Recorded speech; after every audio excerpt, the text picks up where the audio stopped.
हाय, मी प्रिया आणि माझ्या युट्यूब चॅनलमध्ये तुमचं खूप खूप स्वागत आहे। खूप दिवस झाले व्हिडिओ काय बनवला नव्हता, फुल व्हिडिओ नव्हतं, सगळं मिनी ब्लॉगमध्ये रोज असतात आणि फुल व्हिडिओ बनवायला तसं काय दाखवणार, नेहमी तेच घरातलं दाखवायचं आणि कुठं जाणं पण नाही झालं, त्यामुळे काय व्हिडिओ बनवला नव्हता। पण आज आहे ना, आम्ही फायनली कुठे जातो माहिती आहे का, मॅच बघायला। ती पहिल्यांदा रियांशला घेऊन आणि मी पहिल्यांदा जाणार आहे स्टेडियममध्ये, तसंही मी कधी गेलेच नाही। WPL बघण्यासाठी आम्ही जाणार आहे। कुठं हो? DY पाटील ना, DY पाटील मैदान वाशी ना नेरुळला, DY पाटील मैदान नेरुळला।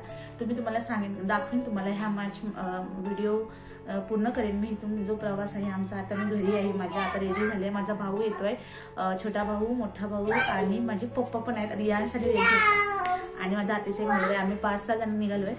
तुम्हाला पूर्ण व्हिडिओ बघायला मिळेल। आता इकडे ह्याची तयारी पण चालू झाली आणि रियांशला एवढी घाई झाली ना, कुठे जायचं असेल ना तर रियांश एवढा एक्सायटेड असतो ना, तो पप्पाच्या पाठी असतो, पप्पा चल बघा आता इकडे काय चाललंय त्यांचं, चप्पल घाल बोलतोय, म्हणजे एवढी त्यांची घाई असते। तर सकाळी ऑलमोस्ट सगळं आवरलंय आता आणि घरातली सगळी कामं आवरून घेतली, म्हणजे आम्ही जेवण वगैरे केलं। आता वाजले 1, 3ची मॅच आहे, तर आम्ही आता 2 तास तर आम्हाला लागणार असेल इथून जायला, आम्ही ट्रेनने जाणार आहोत।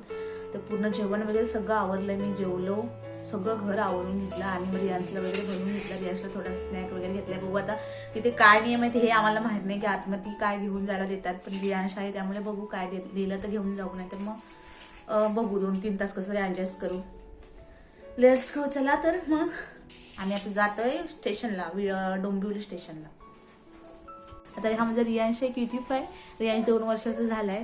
आता बर्थडेचा पण मी फुल व्हिडिओ बनवला नव्हता, कारण काय तेवढा वेळ पण नाही भेटला मला एकटिका असल्या कारणाने। रियांश आता निघालाय, चप्पल घालतोय। तू रियांश कुठे चालला रे? हा, मार्केटला जातो, मॅच बघायला जायचे ना, मॅच बघायला, क्रिकेटची मॅच। हा जायचंय मॅच बघायला। हा, आपल्याला त्याला कुठेही जायला गेला ना रियांश, तरी पण त्याला असं वाटतं मी मार्केटमध्ये जाते, कारण नेहमी मार्केटमध्ये जाऊ नये ना, त्याला पण सवय लागली। तर मंडळी, माझे भाऊ 2 आणि माझे पप्पा, एक आत्याचा मुलगा आहे, तो कळव्यावरून येणार होता आणि आम्ही सगळे असे निघालो होतो। रिक्षाची वाट बघत इथे थांबलो होतो, त्याच्यानंतर मग रिक्षाने स्टेशनला गेलो आणि मग ट्रेन पकडली। खरं बघायला गेलं ना, ट्रेनपासून आहे ना 2 तासाचा प्रवास आहे इथून, आमच्या इथून। खरंच खूप अशी गर्दी होती, त्यामुळे आहे ना सर्व काही व्हिडिओ बनवता आला नाही आणि रियांश पण बसला, नंतर थोड्या वेळाने आम्हाला सीट भेटली। आता इथे बघा मस्त वाटत होतं, कारण आम्ही सगळे एकत्र होतो। असं एकत्र कुठं गेलो ना, कुठे का असं ना, पण खूप छान वाटतं। तशातच ना पहिल्यांदा असं लाईव्ह बघणार होतं, त्याचा काहीतरी एक खूपच असा आनंद होता। स्टेशनला पोचलो आणि इथे रिक्षासाठी खूप रस असतो, इथून रिक्षा पकडायची होती आम्हाला नेरूळ स्टेशनवरून। नेरूळला आलो आणि रियांश बसलाय, काय हो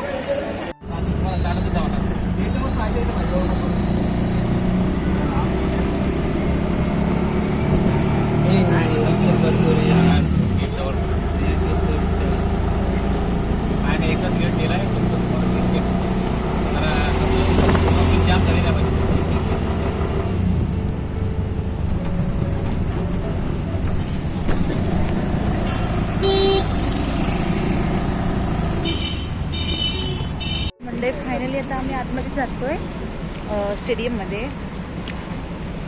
आता रियांश पण ना झोप पूर्ण झाल्या, रियांश झोपला होता तो ट्रेनमध्ये, कारण 2 तासाचा प्रवास होता। आता रियांश पण चालत जातोय आणि आम्ही पण, कारण काय रिक्षावाले पण अर्ध्यावरच सोडतात इकडे। Very good. आता रियांश पण चालत निघालाय बघा, आम्ही चालत जातोय आणि इकडे बघा, इकडेच रस्ता, हायवे, किती मस्त वाटतं ना, छान वाटतं इकडे। तिकडे असं DY पाटील स्टेडियम पूर्ण हिरवळ।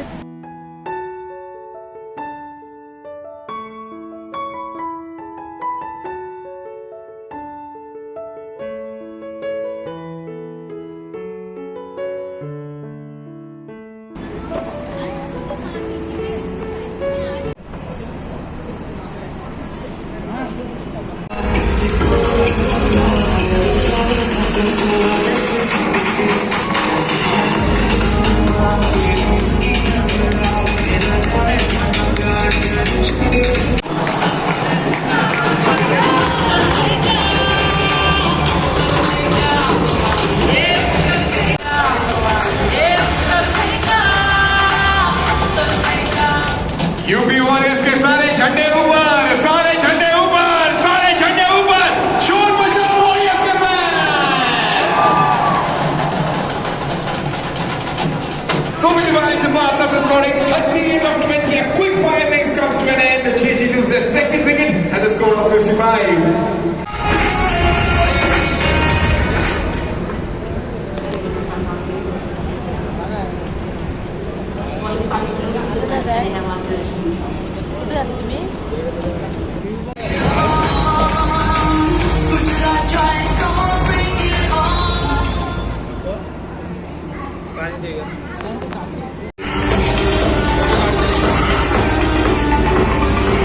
एक इनिंग संपल्यावर ना रियांचं रडणं चालू झालं होतं आणि सतत बोलत होता घरी चल उठ ममा उठ.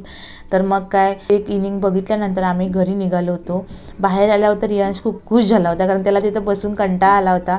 त्याला फक्त हेच समजत होतं, जे ड्रोन कॅमेरा उडवलं होतं ना तेवढेच तो बघत होता. मग काय ट्रेन पकडली आणि आम्ही घरी यायला निघालो. बाबा माझे भाऊ वगैरे होते, ते पूर्ण मॅच बघूनच येणार होते, पण आम्हाला काही बघता आले नाही. पण खरं सांगायचं नाही, तिथे जाऊन आहे ना जी लाईव्ह बघण्याचा जो एक्सपिरियन्स आहे ना तो आम्ही घेतला होता आणि तो पहिल्यांदा होता. मी तर अजून घेतला नव्हता, मी पण पहिल्यांदाच होती आणि रियांश याने 2 वर्षातच हे बघितलं होतं. खूप असं छान वाटत होतं. त्यानंतर खूप थकल्यासारखं वाटलं होतं, कारण ट्रेनची गर्दी वगैरे होती. त्यात ना रियांशने ना बाबांना त्याच्या खूपच दमवलं होतं, कारण काही तो कोणाकडेच येत नव्हता, फक्त बाबा पप्पाकडेच येत होता. पूर्ण वेळ आहे ना ट्रेनमधून जाताना तिथे गेल्यावर रियांशने फक्त पप्पाच्याच अंगावर होता, आमच्याकडे आलाच नाही. त्यामुळे त्यांचं खूप असं हाल झाले. आणि घरी आल्यावर मग थोडा थकवा पण आला होता, कारण असा प्रवास तर मी तर कधीतरी करत असते. त्यामुळे आजकाल ना सवय पण मोडली आहे, त्यामुळे ना खूप थकल्यासारखं वाटलं होतं. घरी आल्यावर घरची थोडीफार कामं आवरली, घरातलं जेवण वगैरे करायचं होतं थोडंफार, मी करून गेली होती, ते केलं. मंडळी फायनली मी आले मॅच बघून आणि खूप अशी धावपळ झाली. पण ना माझ्यापेक्षा रियांच्या बाबांची जास्त झाली, कारण रियांशने असं काही केलं ना, खरंच रियांशच्या बाबांच्या जरासुद्धा अंगावर आलं नाही माझ्या. म्हणजे जेव्हा ट्रेनमधून वगैरे आम्ही प्रवास केला ना, रियांश फक्त बाबांच्या अंगावरच होता, त्याला मी नकोच होती, असं असतं म्हणजे बघा. तर मग तिकडे छान असं एन्जॉय केला मॅच वगैरे. पहिल्यांदा गेल्यावर एक्साइटमेंट तर खूप होती, तिथे गेल्यावर खूप छान वाटलं आणि पहिल्यांदाच मी स्टेडियममध्ये जाऊन मॅच बघितलं. तसे टीव्हीवर आपण बघतोच, पण तिथे जाऊन बघण्यात ना खरी मजा आहे. आणि रियांश तिथे थांबला होता थोड्या वेळासाठी, म्हणून थोडा वेळ मस्त खेळला. नंतर मग त्याच्या मनात काय आलं, म्हणजे घरीच चालू झालं. मग आम्ही तिथून म्हणजे घरी आलो. घरी आल्यानंतर मग सगळं जेवणाचं वगैरे होतं ते आवरून घेतलं, घरामधलं सगळं आवरून घेतलं. सकाळी तसाच पसारा करून ठेवला होता, तो सगळं आवरून घेतला. कपडे भांडी वगैरे होते सकाळचा पसारा, म्हणजे भांडी घासायची होती ती घासून घेतली. आणि मग रियांशचं जेवण वगैरे ते केलं. सकाळी डाळ वगैरे मी करूनच गेले होते, थोडंसं जेवण बाकी होतं ते आता केलं. पण आहे ना खरं सांगायला रियांशच्या बाबांना रियांशने खूप दमवलंय. आणि ट्रेनमध्ये वगैरे त्यांच्याच अंगावर जास्त होता, माझ्या अंगावर येतच नव्हता. त्यामुळे त्यांचे हात दुखायला लागलेत, पाय वगैरे. आणि ट्रेनमध्ये गर्दी पण खूप होती, कारण वर्किंगचं तास होते तेव्हा. मग काय म्हणतात येतात तेव्हा, कारण जॉबवाले येते संध्याकाळच्या टायमाला, आम्हाला इथं जॉबवाले भेटले, त्यामुळे ट्रेन पूर्ण पॅक आल्या. आणि मग रियांच्या बाबांचे जाम हाल झाले. तसं बघायला ना रियांश शांतच आहे, पण अशा घरी एकदा आठवण आली, घरी चल, कंटाळा आला की त्याचं एकच चालू होतं, घरी चल. तर मग मंडळी व्हिडिओ आवडला असेल ना तर लाईक आणि शेअर आणि सबस्क्राईब करा. तसंही बघायला गेलं ना तर आता खूप थकवा पण आलाय, आता आराम करणार आणि बाकीचं बघू मग. आणि माझे व्हिडिओ आवडले असतील तर लाईक आणि शेअर आणि सबस्क्राईब नक्की करा. काय बरोबर बोललो का बघतोय. तर मंडळी आम्ही फायनली आता घरी आलो, म्हणजे 7 वाजता आम्ही घरी आलो. एक इनिंग बघून काय झालं ते पुढे सांगते मी. आणि घरी आल्यानंतर मी जेवण वगैरे केलं, थोडं जेवण करायचं होतं ते करून घेतलं. आणि मग आता थोडा आराम करतोय, खूप थकवा आला. आणि रियांशने खूप थकवलं रियांच्या बाबांना, मेन म्हणजे मला ना एवढा. तर त्याचं ते बाबांच्या अंगावर त्याला राहायचं होतं, मम्माच्या अंगावर नाही, मामाच्या अंगावर, बाबाच्या अंगावर, कोणाच्याच अंगावर त्याला जायचं नव्हतं. त्यामुळे त्यांचे हाल झाले खूप, हात वगैरे दुखायला लागले. कारण काय पूर्ण ट्रेनमध्ये गर्दी पण होती, संध्याकाळच्या टायमाला जॉबची माणसं वगैरे असतात, त्यामुळे गर्दी असते ट्रेनला. आणि मग आता जेवण वगैरे करून घेतलंय, थोडा आराम करते. तसा आजचा दिवस छान गेला. पहिल्यांदा मॅच बघायला गेलो होतो स्टेडियममध्ये, तसं टी व्हीवर बघतोच आपण, तिथे जाऊन बघण्यामध्ये ना खूप मस्त आहे, मजा येते. आणि रियांश पहिला एन्जॉय करत, नंतर त्याला असं झालं की त्याला घरी जायचं होतं, कंटाळा आला बसून त्याला. मग म्हणायला लागला मम्मा घरी. मग काय आम्ही अर्धी मॅच टाकून घरी आलो, पण अर्धी का होईना पण मस्त वाटलं, छान वाटलं. आता त्यांचं तिथं खेळणं चालू आहे, कारण पप्पांबरोबर खेळण्याचं आज तुझं राहिलं होतं, कारण की सॅटर्डेच्या दिवशी त्यांना सुट्टी असते पप्पांना, आणि संडे सॅटर्डेला तर पप्पांना जाम दमवतो. आणि असं हे बघा त्याची ट्रेन आली, आता ट्रेन चालवतो तू हा. तर आमच्या घरामध्ये असा सगळा पसारा असतो रियांच्या खेळण्यांचा, तो इग्नोर करा, छोटं बाळ आहे घरामध्ये. आणि जर व्हिडिओ आवडला असेल ना तर लाईक आणि शेअर आणि सबस्क्राईब करा. आणि पहिली गोष्ट म्हणजे मी मिनी ब्लॉग आहे ना नेहमी टाकणार आहे, आणि तुमचा खूप खूप सपोर्ट असावा हीच प्रार्थना.